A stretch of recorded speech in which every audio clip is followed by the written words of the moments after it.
ஞானானந்தமயம் தேவம் நிர்மலஸ்படிகாகிருதியும் ஆதாரம் சர்வ வித்யாநாமய கிரீவம் உபாஸ்மகே. நேயர்கள் அனைவருக்கும் அஸ்ட்ரோகே செய்யுங்க பணிவான நமஸ்காரங்கள். மாத பலன். புரட்டாசி மாதம் குரோதி வருஷம் 17/9/2024 17/10/2024 வரலும் உண்டான காலகட்டத்திற்கு என்ன பலன் அப்படின்றத பார்ப்போம். பொதுவாகவே நம்ம சௌரமான மாதங்கள் அப்படின்ற அடிப்படையில் மாதத்தினுடைய பிறப்பை கொண்டாடுறோம். அதாவது சூரியன் ஒரு ராசியிலிருந்து அடுத்த ராசிக்கு செல்லக்கூடியதை சௌரமான மாதங்கள் அப்படின்னு சொல்லுவோம். இந்த சௌரமான மாதத்தை நம்ம தமிழ்நாடு ஃபாலோ பண்ணுறோம். மிச்ச ஸ்டேட்லலாம் பார்த்தீங்கன்னா, அதாவது பஞ்சாப், கர்நாடகா, இந்த மாதிரி ஸ்டேட்ஸு, கர்நாடகா, ஆந்திரா இதெல்லாம் சந்திரமான மாதங்கள்னு சொல்லக்கூடியது. அமாவாசைக்கு அடுத்த நாளில் அவங்களுக்கு மாதம் பிறக்கும். நம்மளுக்கு மாதம் சூரியன் ஒரு ராசியிலிருந்து அடுத்த ராசி செல்லக்கூடியதை சூரிய மாத பிறப்பு அப்படின்னு சொல்லுவோம். இந்த மாதம்ன்றது கன்னியா மாதம், புரட்டாசி மாதம் பிறகுறது 17/9/2024 அன்றைக்கி. இந்த மாதத்தில் வரக்கூடிய கோல்சாரம் என்ன, இந்த மாதத்தினுடைய விசேஷ நாட்கள் என்ன அப்படின்றத ஒன்று ஒன்றா பார்க்கலாம்.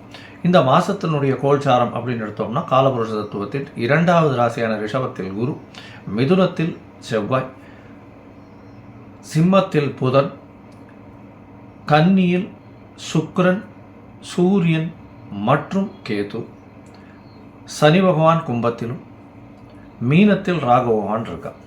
இந்த மாதத்தில் வரக்கூடிய மாற்றங்கள் அப்படின்னு சொல்லக்கூடியது மாதகாலங்கள் மாற்றங்கள் என்ன அப்படின்னா, 19/9/2024 அன்றைக்கி 2 கிரகங்கள் மாறுறது. புதன் சிம்மத்திலிருந்து கன்னியிலும், சுக்கிரன் கன்னியிலிருந்து துலாத்திலையும் மாறுறார். அதற்கு பிறகு 6/10/2024 அன்றைக்கி பார்த்தேன்னா, புதன் கன்னியிலிருந்து துலாத்திலும், அதுக்கப்புறம் 14/10/2024 அன்றைக்கி சுக்கிரன் விருச்சிக ராசிக்கும் துலாத்திலிருந்து போகிறார். இந்த மாதத்தில் வரக்கூடிய, அதாவது என்ன சொல்கிறது, பெயர்ச்சிகள் அப்படின்னு சொல்லக்கூடிய மாத கிரகங்களுடைய பெயர்ச்சிகள் இதுதான். இப்போ இந்த மாதத்தில் வரக்கூடிய விசேஷ நாட்கள் அப்படின்னு பார்த்தலையானால், புரட்டாசி மாதம்னு சொல்லக்கூடியதே பித்ருக்களுக்கு உண்டான மாதம்னு சொல்கிறோம். நம்முடைய மூதாதையர்களுக்குன்னு ஒரு மாதத்தை கொடுக்கப்பட்டுள்ளது. அதில் பார்த்தலையானால், இந்த 18ஆம் தேதி அன்றைக்கே பௌர்ணமி வருது. 18ஆம் தேதிக்கு மாலைய பட்சம் ஆரம்பம் அப்படின்னு சொல்கிறோம். அந்த மாலைய பட்சம் அப்படின்னும் போது 15 நாள். ஒரு பட்சம் அப்படின்னு சொல்லும்போது கிருஷ்ணபக்ஷம், சுக்லபக்ஷம்னு 2 பட்சம் வரும் ஒரு மாதத்துக்கு. அது மாலைய பட்சம் வளர்பிறையை ஒன்றாகவும் தேய்விரையை ஒன்றாகவும் சொல்லக்கூடியது. பௌர்ணமியிலிருந்து அமாவாசைக்கு வரக்கூடியதை தேய்விரை, கிருஷ்ணபக்ஷம்னு சொல்லக்கூடியது. இதில் மாலைய பட்சம் பௌர்ணமிக்கு அடுத்த நாளிலிருந்து பிரதமையிலிருந்து ஆரம்பிக்கும். இது 15 நாட்கள் வரும் அமாவாசையோடு சேர்த்து. அமாவாசைக்கு அன்றைக்கி மகாலய அமாவாசை வரும். 18/9/2024 அன்றைக்கி மாலைய பட்சம் ஆரம்பம். இந்த மாலைய பட்சத்தின் விசேஷம் என்ன அப்படின்றத ஒரு தனி வீடியோ போடுறேன். இந்த மாலைய பட்சத்தில் பார்த்தேனால், பித்ருக்களுக்கு செய்ய வேண்டிய கர்மாக்களை தனியாக செய்யணும்.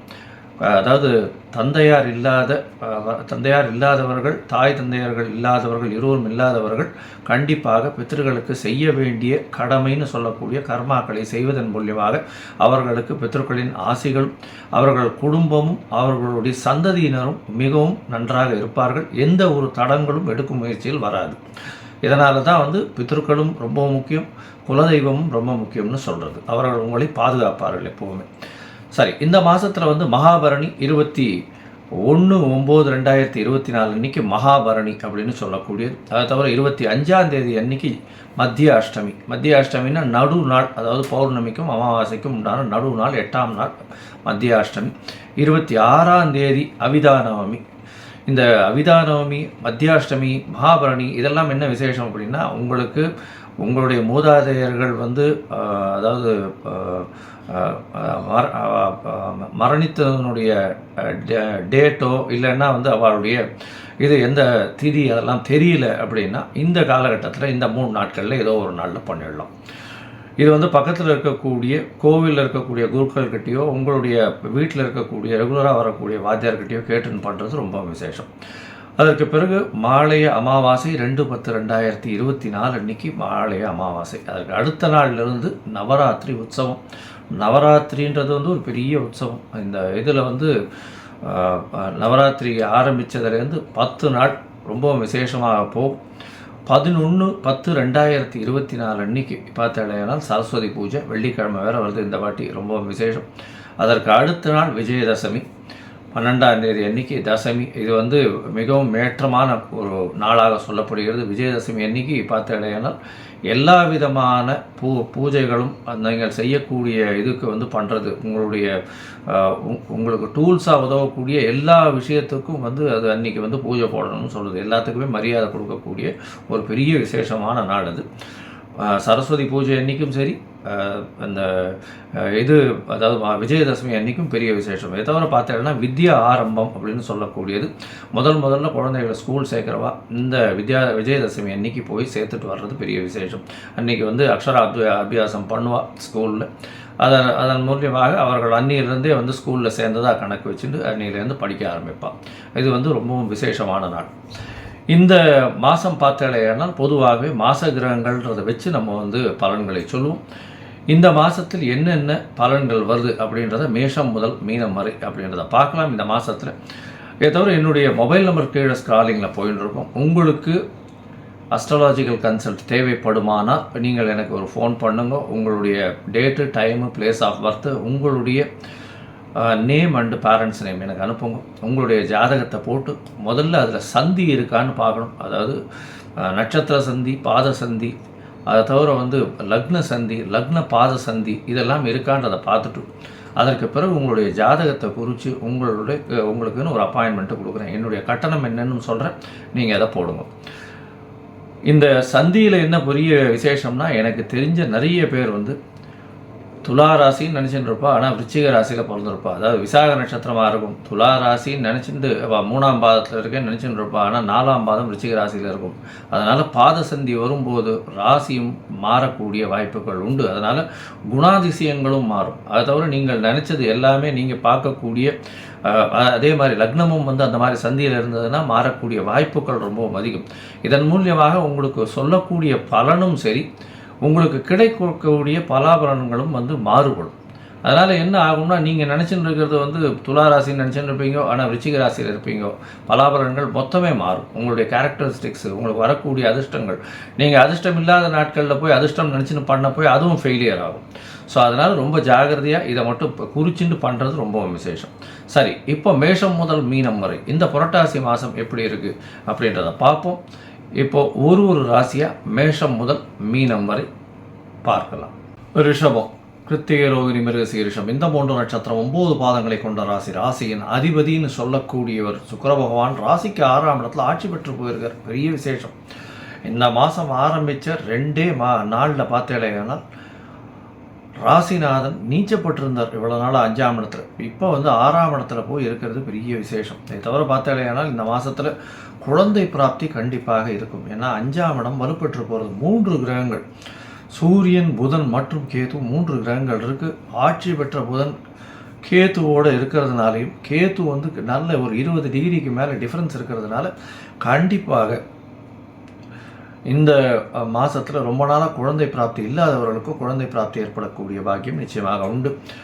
திருமண யோகம் நிச்சயமாக உண்டு. என்னடா இது புரட்டாசி மாதத்தில் திருமண யோகம்ன்றாலேன்னா, புரட்டாசி மாலையபட்ச காலங்களை தவிர்த்து அமாவாசையை தாண்டினதுக்கப்புறம் நவராத்திரி டயத்தில் வந்து நிச்சயமாக உங்களுக்கு ஏதாவது திருமணத்திற்கு பாக்கியம் உண்டு. அதாவது நீங்கள் இது மாற்றிக்கிறது, உங்களுடைய ஜாதகம் மாற்றிக்கிறது, பையன் பொண்ணு ஜாதகம் மாற்றிக்கிறது, இந்த மாதிரியான விஷயங்களில் பண்ணேன்னா ஐப்பசி மாதத்திலே கல்யாணம் ஆகிடும். கவலைப்பட வேண்டாம். ராசியிலேயே குரு பகவான் இருக்கிறது பெரிய விசேஷம். இதன் மூலியமாக பார்த்தேன்னா எதிர்பாலனத்தவர் மூலியமாக நல்ல ஒரு ஏற்றம் இருக்கும். நண்பர்களோடு நல்ல ஒரு ஏற்றம் இருக்கக்கூடிய காலகட்டம். ஏன்னா உங்களுடைய ராசிநாதனும் ஆட்சி பெற்று போயிட்டார் 6ஆம் இடத்துல. சுற்றுலா பயணம் போகக்கூடிய வாய்ப்புகள் உண்டு. இந்த மாதத்தில் 12ஆம் அதிபதி 2ஆம் இடத்துல போய் இருக்கிறதுனால சிறு சிறு செலவுகள் செய்வீங்க. சந்தோஷத்திற்காக செலவுகள் செய்யக்கூடிய காலகட்டமாக அமையும். உங்களுடைய ராசிக்கு 5ஆம் இடம் வலுப்பெற்று போகிறது. 5ஆம் இடத்தில் ஆட்சி பெற்ற புதன் இருக்கிறதுனால உங்களுடைய பதவி, புகழ், அந்தஸ்து, கௌரவம்லாம் நல்லபடியாக இருக்கக்கூடிய காலகட்டமாக அமைய போகிறது. இந்த மாதத்தில் பார்த்தீங்கன்னா பொதுவாகவே இந்த மாத பலன்கள்னு சொல்லக்கூடியது வந்து சூரியன், புதன், சுக்கிரன் மற்றும் செவ்வாய் இந்த கிரகங்களினுடைய மூமெண்ட்டை வச்சு சொல்லும். சுக்கிர பகவான் 6ஆம் இடத்துல ஆட்சி பெற்றிருக்கிறதுனால கண்டிப்பாக நீங்கள் வந்து புதிய கடன் வாங்கக்கூடிய பாக்கியம் நிச்சயமாக உண்டு. ஒரு வீடு மனை வாங்கக்கூடிய வாய்ப்புகள் நிச்சயமாக இருக்கும். உங்களுடைய ராசிக்கு 2ஆம் இடத்துல இருக்கக்கூடிய செவ்வாய் மூலியமாக பேச்சில் கொஞ்சம் கண்ட்ரோல்டாக இருக்கிறது ரொம்பவும் நல்லது. 10ஆம் இடத்துல இருக்கக்கூடிய சனி பகவான் மூலியமாக தொழிலில் அபிவிருத்தி இருக்கும். இருந்தாலும் உங்களுக்கு கீழே தொழிலில் வேலை செய்கிறவங்க, உங்களுக்கு கீழே அடிபணிந்து வேலை செய்கிறவங்க மூலியமாக பிரச்சனைகள் வரும்.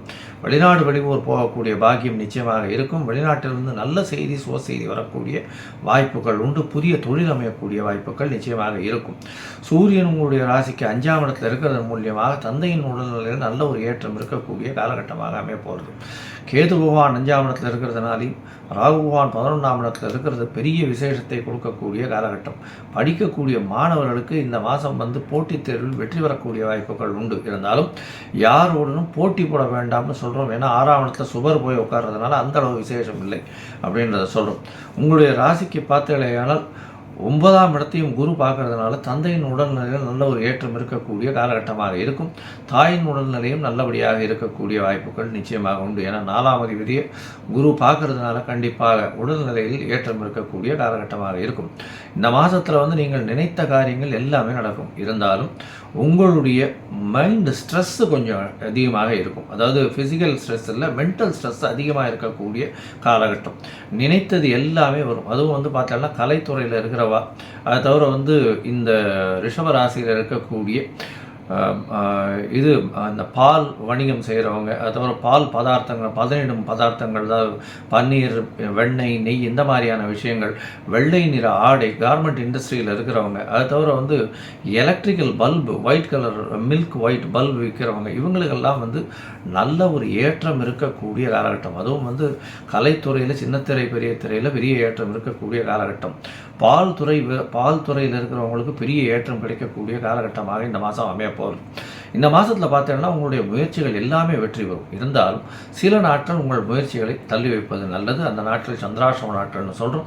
சந்திராஷ்டம நாட்களில் புதிதான முயற்சி வேண்டாம், வெளியூர் வெளிமாநில பிரயாணம் வேண்டாம்னு சொல்கிறோம். ஒருவேளை நீங்கள் பண்ண வேண்டி இருந்ததே ஆனால் சந்திர பகவானுக்கு உண்டான எளிய பரிகாரத்தை பண்ணிட்டு பண்ணுறது நல்லது. அதை தவிர பார்த்தேடையானால் சந்திர பகவான் 8ஆம் இடத்தில் மறையும் போது மதிகாரகன் மறைந்திருக்கக்கூடிய காலகட்டத்தில் தவறான முடிவு எடுக்கக்கூடும். இந்த மாதத்தில் உங்களுக்கு உண்டான சந்திராஷ்டம நாள்னு பார்த்தேடையானால் 8/10/2024 10/10/2024 வரை உண்டான நாட்களாக சந்திராஷ்டமம் வருது. அதனால் சந்திராஷ்டமத்துக்கு உண்டான பரிகாரத்தை பண்ணிவிட்டு அந்த நாட்களில் பண்ண வேண்டிய கட்டாயம் இருந்ததுன்னா பண்ணுவோம். இந்த மாதத்தில் உங்களுக்கு எல்லாமே ஒரு ஏற்றமான காலகட்டமாக அமைய போகிறது. நீங்கள் அதாவது உங்களுடைய பித்ருக்களுக்கு தர்ப்பணம் கொடுக்கக்கூடிய அளவில் இருந்தீர்களே ஆனால், அதாவது உங்களோட தந்தை இல்லாதவர்கள், தாய் தந்தை இல்லாதவர்கள், இவர்கள் மட்டும்தான் வந்து தில தர்ப்பணம்னு சொல்லக்கூடிய எள்ளு தொட்டு தர்ப்பணம் செய்யக்கூடிய அருகதை உண்டானவர்கள். இவர்கள் செய்வதன் மூலியமாக பித்ருக்களுக்கு செல்லக்கூடிய அதாவது செய்ய வேண்டிய கர்மாக்கள் நிறைவடைகிறது. அதனால் குடும்பம் விருத்தி பெறும், நல்லபடியாக இருக்கும், பிரச்சனைகள் எதுவும் இல்லாமல் இருக்கும். அது தவிர உங்களுடைய அதிர்ஷ்டங்கள் நல்லபடியாக இருக்கும், எந்த ஒரு விஷயத்திலையும் தடங்கள் வராது. இந்த மாதம் வந்து நீங்கள் வந்து திருப்புல்லானி, ராமேஸ்வரம் பக்கத்தில் இருக்கக்கூடிய திருப்புல்லானி தர்பாரண்யேஸ்வரர் இருப்பார், திருப்புல்லானி போய் சேவிச்சுட்டு வாங்க. அதை தவிர அங்கே வந்து திலதர்ப்பண ஹோமம் பண்ணிட்டு வாங்க. நல்ல ஒரு ஏற்றமும் மாற்றமும் இந்த மாதம் உங்களுக்கு நிச்சயமாக வரும்.